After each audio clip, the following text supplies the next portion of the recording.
자, 오늘은 예수님은 누구신가 제6과입니다. 제목은 유월절 어린 양입니다. 예수님은 유월절 어린 양이시라. 고린도전서 5장 7절에 이렇게 말씀하죠. 너희는 누룩 없는 자인데 새 덩어리가 되기 위하여 묵은 누룩을 내버려라. 우리의 유월절 양 곧 그리스도께서 희생되셨느니라 라고 했습니다.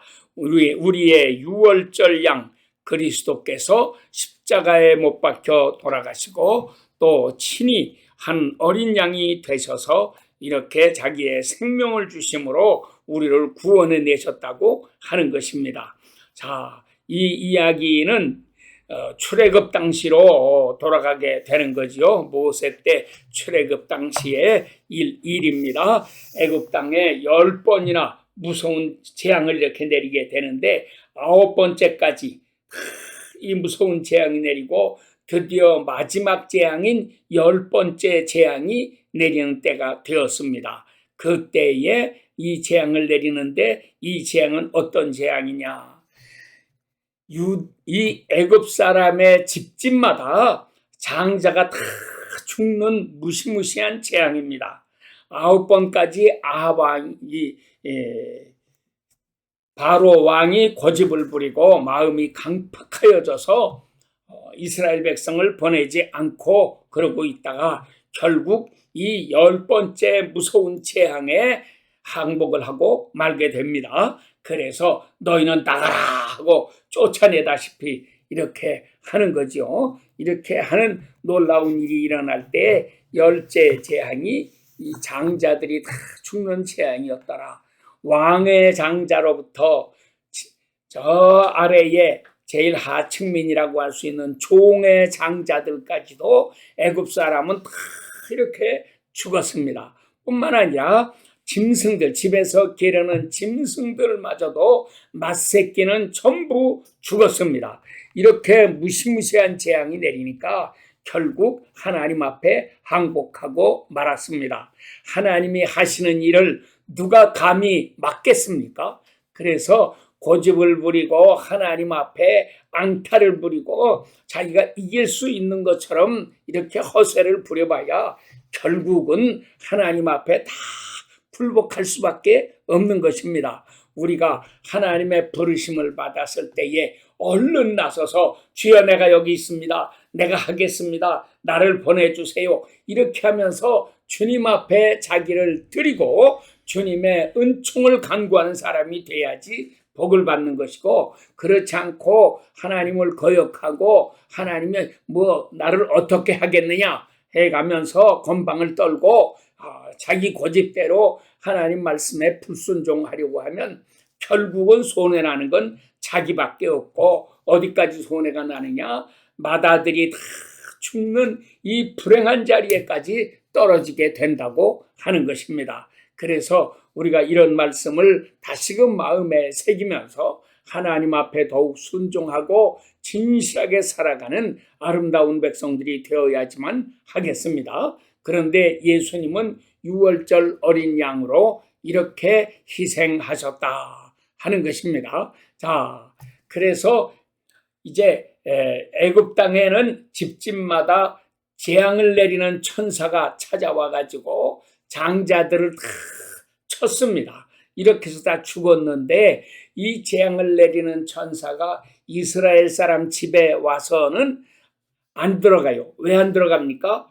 그 이스라엘 집에는 미리 어린 양을 잡아가지고 해지기 전에 어린 양을 잡아서 그 어린 양의 피를 문 인방과 설주에 발라놓았습니다. 이렇게 해놓았기 때문에 이렇게 피가 발라져 있는 집에는 재앙이 안 들어가고, 피가 없는 이 비밀을 모르는 애굽 사람의 집에는 전부 재앙이 내렸다고 하는 것입니다.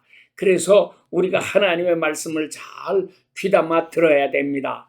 물론 이스라엘 집 가운데서도 이렇게 어린 양을 잡아서 피를 발라라 하는 명령을 내렸을 때 혹시 불순종하고 비웃고 하는 사람이 있었을지는 몰라요.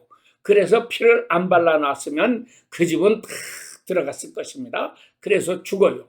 반대로 애굽 사람들 가운데서도 이 이스라엘 사람들 하는 거를 보고서 저 사람들이 양을 잡아서 이렇게 피를 발라놓는구나, 이런 거를 알고 우리도 그렇게 해야 되겠다. 그래가지고 그 규례를 어떻게 하는지 잘 배워가지고 자기들도 가서 양을 잡아서 피를 발라놓고 집 안에 들어가 있어서 바깥에 나가지 아니하고, 그리고 안에서 무교병과 쓴 나무를 먹고 이렇게 했으면, 양고기와 무교병과 쓴 나무를 먹고 했으면 아마 그런 사람들에게는 이런 재앙이 안 내렸을 것입니다. 그래서 하나님의 말씀은 그냥 이렇게 일반적인 원칙적인 것만 쭉 설명하고 지나가는 것이고, 구체적으로 누구누구에게 이런 일이 있었더라 이렇게까지는 설명을 안 하십니다.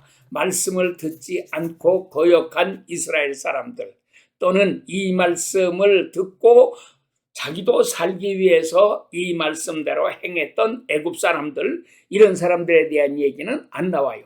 그렇지만 여하간 이 큰 원칙은 이렇게 6월절에 어린 양을 잡아서 피를 발라놓은 집에는 다 구원이 있었고 재앙이 내리지 않았고, 이 피가 없는 집에는 재앙을 내렸더라 하는 것입니다. 그래서 이 6월절 어린 양 규례에서 제일 첫째로 중요한 것은 어린 양의 피입니다. 마찬가지로 예수님이 6월절 어린 양으로 십자가에 못 박혀 죽으셨다. 예수 그리스도도 십자가 위에서 피 흘려 죽으셨다. 이것이 중요한 거죠. 그래서 우리가 마음에 늘 기억하고 깊이 새겨야 하는 것은 우리의 구원이 예수 그리스도의 피, 그리스도의 보혈로 말미암아 이루어진다고 하는 사실입니다.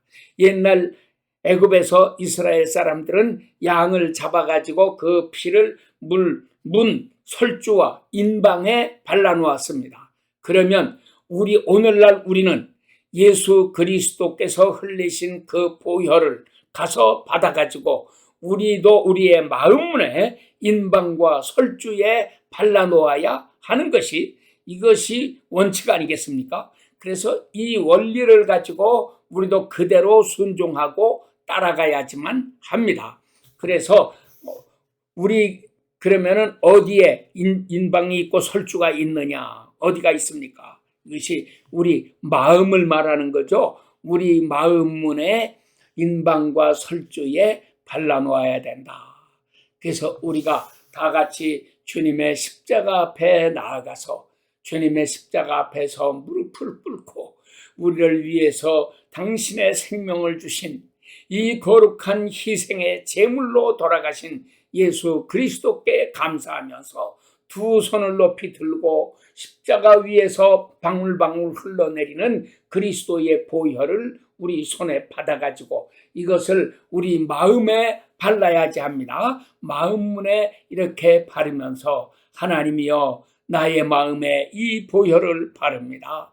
옛날 6월절에 애굽 땅에서 이스라엘 백성들이 구원을 받았던 것처럼 오늘 이 험하고 악한 애굽과 같은 이 죄악이 들끓는 세상 속에서 불신자들이 가득한 세상, 하나님을 대적하는 악한 자들이 가득한 세상에서 주여 나를 불쌍히 여기시고 나를 구해 주시옵소서, 이 간절한 기도를 가지고 우리 마음에 그리스도의 보혈을 이렇게 발라나갈 때에 하나님의 재앙을 내리는 천사가 왔다가 이스라엘 집에 피가 있는 것을 보면 껑충 뛰어서 넘어가고, 이 피가 없는 애굽 집에는 그냥 들어가서 때려가지고 장자들을 다 죽였더라.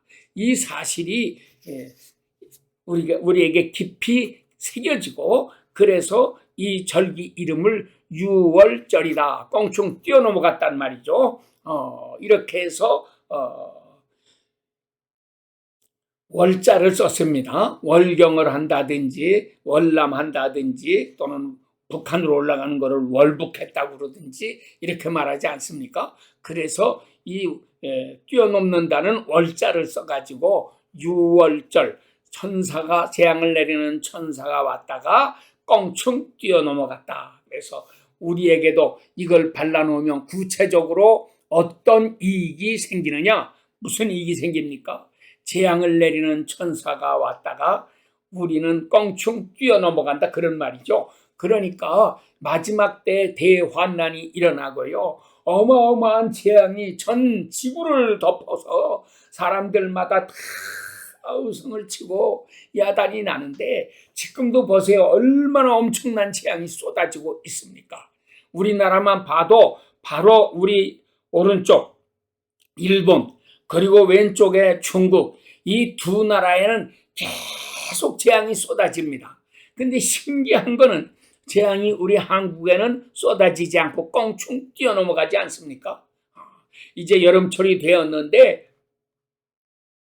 여름철 되면은 계속 태풍이 불고요, 폭우가 쏟아지고 막 이런 어려운 때가 되는데, 작년만 해도 일본에 폭풍이 얼마나 많이 왔습니까? 중국에도 이런 게 얼마나 많이 왔습니까? 근데 신기하게도 한국에는 이런 것이 곧 와서 틀림없이 한국을 관통하고 지나갈 것 같았는데, 이상하게 싹 길을 틀어가지고 저 동해바다 쪽으로 빠져가든지 서해바다 쪽으로 빠져가든지 엉뚱하게 중국으로 서쪽으로 가가지고서 중국을 때리든지 이렇게 하고서 지나갔습니다. 이런 걸 보면서 우리가 예수님이 유월절 어린 양으로 희생이 되셨다 하는 것을 다시금 새롭게 깨달아야지 하는 것입니다. 그래서 우리 마음문에 이 보혈을 발라놓으면 재앙은 왔다가도 우리에게 들어오지 못하고 쫓겨난다. 우리 주변에서도 하나님을 대적하고 악을 행하는 자들은 이런 재앙이 오면은 꼼짝 못하고 다 당할 수밖에 없고 망할 수밖에 없습니다. 지금 돈 좀 있다고, 권세 있다고, 뭐 잘났다고 큰 소리 치지 말고 하나님 앞에 겸손한 마음을 가지고 은혜를 사모하면서 하나님께서 우리에게 내려주시는 이 구원의 은총을 잘 받는 지혜로운 사람들이 되어야지만 하겠습니다. 우리 한국 땅에 그래도 열심히 기도하는 사람들이 많기 때문에 하나님께서 이렇게 재앙을 내리시다가도 한국은 싹 피해가게 하시면서 우리에게 보여주시지 않습니까? 내가 너희는 피하여 간다. 내가 재앙을 내리려고 했다가도 보니까 내 피가 발라져 있는 것을 보았으므로 내가 너를 넘어간다. 이렇게 말씀을 하십니다. 그래서 우리가 정말 하나님의 은혜를 사모하면서 유월절 어린 양의 역사가 우리 자신에게 다 이루어지도록 이렇게 살아야지만 하겠습니다. 그래서 유월절 어린 양을 설명할 때에 가장 중요한 것이 이 피입니다. 곧 이것은 예수 그리스도의 보혈이다. 그래서 예수님의 보배로운 피가 우리 마음에 있으면 재앙은 우리에게 들어오지 못합니다. 여러분, 지금 잘 사는 것 같다고 큰 소리치고 자랑하지 마세요. 재앙은 언제 어떻게 올지 모릅니다. 갑자기 나타나는 재앙을 누가 막을 수가 있겠습니까? 그러니까 지금부터 미리미리 이 재앙받지 않는 사람 되기 위해서 예수 그리스도 앞에 나아가서 겸손히 엎드려 회개하고 십자가에서 내려주시는 이 보혈을 받아서 우리 마음 문에 발라, 그래서 이 재앙이 내려오지 않도록 그렇게 함으로 내가 구원받고 내 가정이 구원받고 내가 하는 모든 일에 구원받고 내가 속한 직장과 사회가 그리고 내가 속한 이 나라가 복을 받아서 세계 만방에 복을 나누어주는 거룩한 역사가 일어나도록 해야지만 될 것입니다. 이 아름다운 역사를 여러분들이 다 이루시게 되기를 축원합니다. 자, 그리고 둘째로 이 어린 양의 이야기에서 중요한 것은 이제 고기, 이 양을 잡았으면 양의 고기를 먹는 거죠. 그런데 하나님께서는 말씀하셨어요. 너희 집의 식구가 몇 명이냐? 그래서 양 한 마리를 잡으면 이 식구가 다 먹을 수 있는지 없는지, 그렇게 해서 식구가 너무 적으면 다른 집 식구들이라도 불러가지고 양 한 마리를 다 먹을 수 있도록 해야지 이 양의 고기를 먹지 못하고 남겨놓고 그렇게 하지 말아라 하신 것입니다. 그렇게 해서 하고, 또는 내 집 식구가 너무 많으면 식구 적은 집으로 내 아이들 몇 명을 보내기를 해서라도 이렇게 해서 다 양의 고기를 먹을 수 있도록 하라고 하십니다. 그런데 예수님은 최후의 만찬 때에 제자들과 함께 식사를 하시면서 예수님이 이 떡과 포도주를 가지고 제자들에게 나누어 주시지 않았습니까? 먼저 제자들의 발을 씻겨 주시고 그 다음에는 제자들에게 이 떡을 나누어 주시면서 이것은 내 살이다, 이것을 먹으라 말씀하시고, 다음에는 포도주를 나누어 주시면서 이것은 내 피다 하고 말씀하시고 이것을 마셔야 된다 하셨어요. 내 살을 먹고 내 피를 마시는 자는 생명을 받는 것이고, 내 살을 먹지 않고 내 피를 마시지 않는 자는 나와는 상관이 없는 사람이 되는 거다. 그랬으니 우리가 이것을 하나의 종교 의식인 줄로 알고 이렇게 받아 먹을 게 아니고요, 정말 이것이 나를 살려내는 그리스도의 살이요, 그리스도의 피요, 이런 의식을 가지고 주님 앞에 감사하면서 감격하면서 정말 눈물을 흘리는 감격을 가지고 이것을 받아서 먹고 마실 때에 그 보혈의 역사가, 예수님의 살의 그 역사가 내 속에 이루어져서 내 속에 참 생명을 불어넣어 주시는 것입니다. 그래서 우리가 이 큰 은혜를 꼭 받아야지 합니다. 이 어린 양의 고기를 함부로 취급하지 못하도록 이렇게 말씀을 하셨어요. 그래서 우리도 예수 그리스도의 살과 피를 먹고 마시는 이 아름다운 일을 바르게 잘 해나가야지 하겠습니다. 자, 그 다음에 이것과 함께 또 먹어야 되는 게 뭘 먹으라고 했습니까? 그 다음 말씀을 보면은 두 가지를 더 먹어야 되는 거죠. 무교병을 먹어야 되고 쓴 나물을 먹어야 된다 그랬어요. 무교병이라는 게 뭐냐? 누룩 없는 빵입니다. 그래서 누룩이라고 하는 거는 우리가 빵을 만들 때에 그 속에 넣어가지고 이렇게 부풀게 하는 거잖아요. 그러니까 부풀게 만드는 거는 실상은 아주 조금밖에 안 되는데 이것이 부풀어가지고 크게 보이도록 만드는 그런 거예요.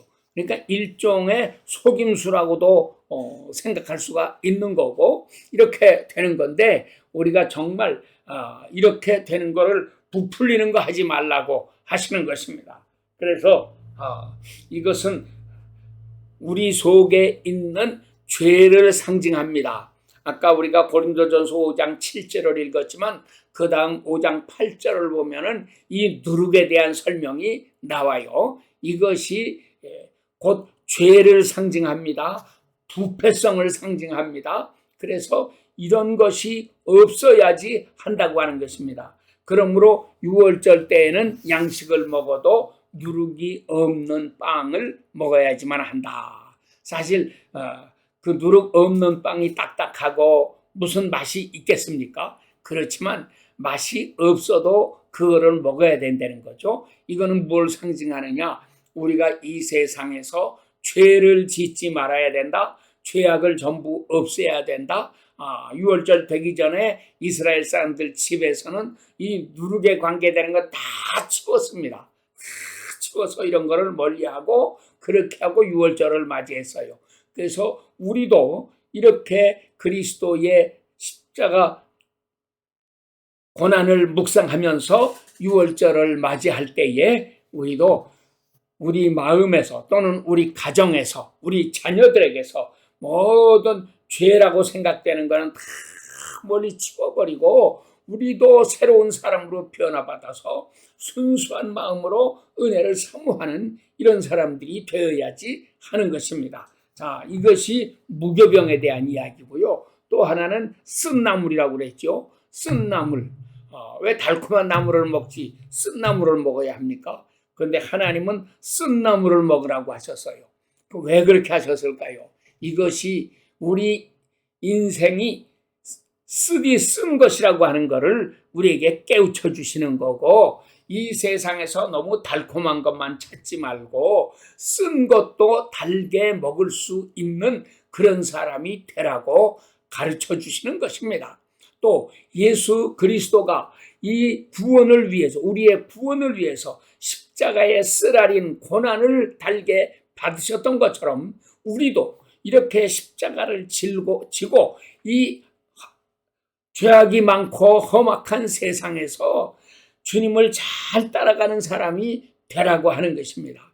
세상 사람들은 다 세상에서 헛된 영광만 바라고 삽니다. 편안한 것만 바라고 삽니다. 그래서 허황된 복을 받으려고 애를 쓰고 사는데, 우리 그리스도인들은 절대로 그렇게 살지 말고 이 십자가를 지고 살아가라고 말씀을 하신 것 아닙니까? 그래서 우리가 주님 앞에서 바른 자세를 가지고 쓰라림도 달게 받을 수 있는 그런 사람들, 그리고 남들이 다 가는 편안하고 좋은 길 가고 달콤한 것만 찾아가는 이거를 우리는 끊어버리고 그거를 거절하고 우리는 십자가의 길로 달게 달려가는 사람이 되어야 한다 하는 것입니다. 그래서 여러분들이 6월절 어린 양으로 돌아가신 예수님을 생각하면서 이 세상에서 당하는 어떤 어려움과 어떤 쓰라림을 만날지라도 이것을 불평하고 원망하고 그러지 말고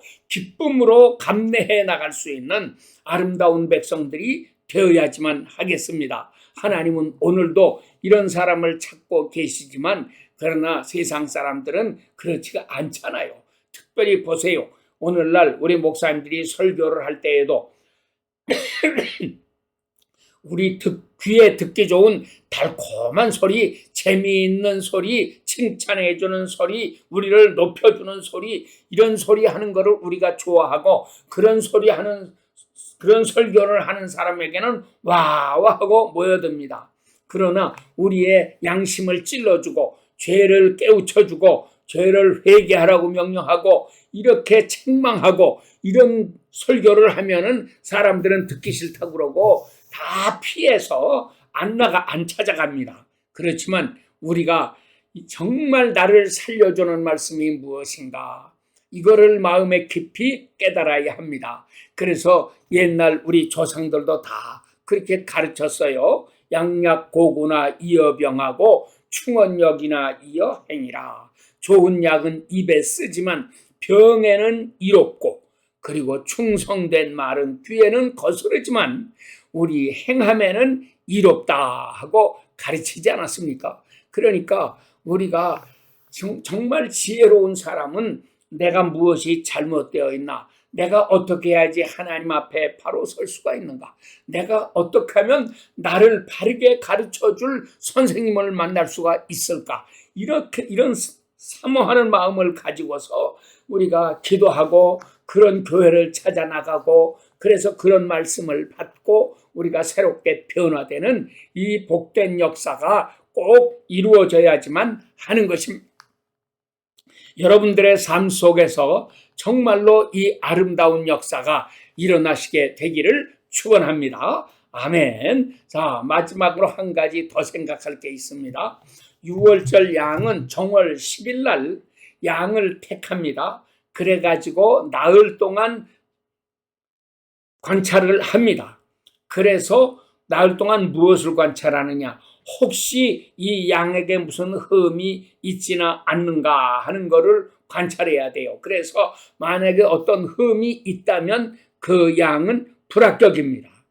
그래서 흠이 없는 양이라야지 하나님 앞에 제물로 바쳐질 수가 있는 것입니다. 그래서 예수님도 이렇게 나흘을 상징하는 네 종류의 유대교 지도자들로부터 조사를 받으셨어요. 그래서 이것이 이제 예수님이 우리 종려주일 나귀를 타고 예루살렘에 들어가신 그 다음부터 나흘 동안이죠. 이렇게 계시면서 네 종류의 사람들에게 조사를 받았다, 신문을 받았다, 테스트를 받았다, 이렇게 여러 가지로 말할 수가 있겠는데, 그 중에 제일 첫째로 나타난 것이 제일 높임을 받는 제사장들과 장로들의 무리들입니다. 그들이 와가지고 네가 무슨 권위로 이런 일을 하느냐 하고 말했죠. 그러니까 성전을 가서 둘러 엎으시고 무화과 나무를 저주했더니 무화과가 말라 죽어버렸고 막 이렇게 됐으니까, 자, 근데 이런 거를 보면 이 사람들도 깨닫고 예수님 앞에 무릎을 꿇어야 될 거고, 예수님이 가서 상을 둘러 엎으시고 성전을 청결하게 하실 때에는 과연 우리 이 성전이 얼마나 부패했나, 우리가 제사장이라고 하면서 얼마나 타락했는가, 이거를 깨달아서 하나님 앞에 겸손히 무릎을 꿇고 주여 우리가 잘못되었습니다, 우리를 살려주세요, 우리 용서해 주세요, 이렇게 해야 될 텐데 아니에요. 악인들은 오히려 예수님께 대듭니다. 그러면서 예수님을 정죄하려고 애를 씁니다. 그렇지만 예수님이 뭐라고 대답하십니까? 나도 너희에게 하나 물어보겠다. 요한의 세례가 하늘로부터냐 사람으로부터냐 하고 반문을 하셨죠. 그 말에 제대로 대답을 못하고 우리가 알지 못하겠노라 하니까, 그러면 나도 너희에게 말하지 않겠다, 이렇게 말씀하시고 그 다음에도 비유로 저들을 무섭게 책망하셨습니다. 그러나 이 죽은 자들, 어둠에 속한 자들은 책망을 받아도 도무지 깨닫지 못하고요, 도무지 돌이키려고 하지를 않습니다. 둘째로 나타난 것은 헤롯 땅이죠. 이들이 와가지고 가이사에게 세를 바치는 게 옳습니까? 그럽니까? 하고 물어봤어요. 그랬더니 예수님께서 대답하시기를 쇳돈을 하나 가져와 봐라. 데나리온 하나를 갖다가 보여주니까 여기에 쓴 그 형상과 글이 누구의 것이냐? 그거 가이사의 것이죠. 그래? 그러면 가이사의 것은 가이사에게, 그리고 하나님의 것은 하나님께 바쳐라, 이렇게 말씀을 하셨어요. 자, 그 말에 저 사람들은 책 잡으려고 왔다가 오히려 책 잡지 못하고 자기들이 책을 잡히게 됐죠. 그래서 물러가고 말았습니다. 셋째로 나타난 게 사두개인들, 부활이 없다고 생각하는 사두개인들. 그들은 예수님께 와가지고 자기들 잘난 척 해가면서 부활이라고 하는 것은 말도 안 되는 소리입니다. 그거는 천부당만부당한 소리입니다. 부활이 일어나면 아주 곤란한 일이 생깁니다 해가면서 어떤 집에 칠형제가 있었는데 맏아들이 장가를 들었다가 그만 자식을 낳지 못하고 죽었고, 그래서 둘째가 형수를 취해서 살았는데 또 자식 못 낳고 죽었고, 그 다음에 셋째, 넷째, 이렇게 해서 일곱째까지 이 여자를 취해서 살았는데 다 자식을 못 낳고 죽었고 나중에는 여자도 죽고 말았습니다. 그러니 부활 때에는 이 여자가 누구의 아내가 되어야 하겠습니까? 하는 이런 귀한 말을 지어내가지고 예수님께 도전을 했습니다. 물론 실제로 그런 일이 있었는지도 모르지만요. 자, 그런데 예수님은 뭐라고 대답하셨어요? 너희가 성경도 모르고 하나님의 능력도 알지 못하는 거로 오해하였구나 하고 말씀하시면서 부활 때에는 장가도 아니 가고 시집도 아니 가고 마치 저 하늘에 있는 천사들과 같이 되는 것이다, 이렇게 말씀하시면서 성경에 너희가 하나님은 아브라함의 하나님이요 이삭의 하나님이요 야곱의 하나님이로라 하신 말씀을 읽어보지 못했느냐? 하나님은 죽은 자의 하나님이 아니요 산 자의 하나님이시다, 이렇게 말씀하시면서 저들을 물리쳐버리고 말았습니다. 자, 아담 이후의 모든 인간은 아담이 선악과 따먹고 죽었기 때문에 그 이후에 태어난 인간들은 겉으로 보기에는 산 것 같지만 실상은 다 죽은 자들입니다. 그러니까 우리 인간들은 부활을 해야 돼요. 죽었기 때문에 다시 살아나야지, 영생을 가진 생명의 부활을 받은 사람으로 다시 살아나야지 천국 백성이 되고 하나님의 참 자녀가 되는 것입니다. 그런데 이것이 이루어지지 않으면 우리는 여전히 죽은 자 상태에 있는 것입니다. 그런데 사두개인들은 이런 비밀을 몰랐어요. 그래가지고 예수님께 도전을 했다가 결국 낭패를 당하고 망신을 당하고 만 거죠. 자, 넷째로 율법사가 예수님을 찾아와서 계명 중에 가장 큰 계명이 무엇입니까? 하고 물었죠. 예수님은 거침없이 대답하셨습니다. 첫째는 너희는 마음을 다하여 힘을 다하여 목숨을 다하여 뜻을 다하여 주 너희 하나님을 사랑하라 하셨으니 이것이 크고 첫째 되는 계명이요. 둘째는 이와 같으니 너희 이웃을 내 몸과 같이 사랑하라 하셨으니 이 두 가지가 이 하나님의 모든 율법 가운데 대강령이니라 하고 설명을 하셨습니다. 거침없이 이렇게 설명하시는 주님의 말씀에 이 무리들이 아무도 감히 책 잡을 수도 없었고 그래서 다 물러나고 말았습니다. 예수님께는 흠잡힐 데가 없었습니다.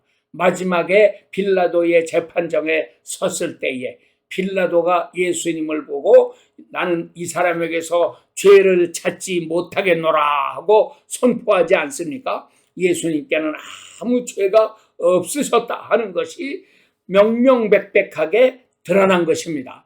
그래서 예수님은 우리의 죄를 대속하실 수 있는 자격을 갖추신 것입니다. 죄 없으신 예수님이 우리를 위하여 희생 제물이 되심으로 그분의 보혈이 우리의 죄를 씻어내립니다. 그래서 그분이 내려주시는 그분의 살, 곧 이것이 뭡니까? 오늘날에는 우리 성경책이죠. 하나님의 말씀, 이 말씀이 우리에게 참 양식이 되어서 우리를 새롭게 만들고 강건하게 만들고 아름답게 만들고 그래서 마귀를 이길 수 있도록 만드는 이 놀라운 역사를 이루어 나가는 것입니다. 그래서 여러분 우리가 오늘 6월절 어린 양에 대한 이 말씀을 배우면서 정말 우리 마음속에 그리스도의 보혈을 발라놓는 것 말할 것도 없고 하나님의 말씀으로 가득하게 채워서 그래서 이 말씀으로 살아가는 거룩한 백성들이 되어야지만 하겠습니다. 하나님께서 여러분 모두에게 새 은혜로 충만하게 해주시기를 축원합니다. 아멘. 기도합니다. 하나님 아버지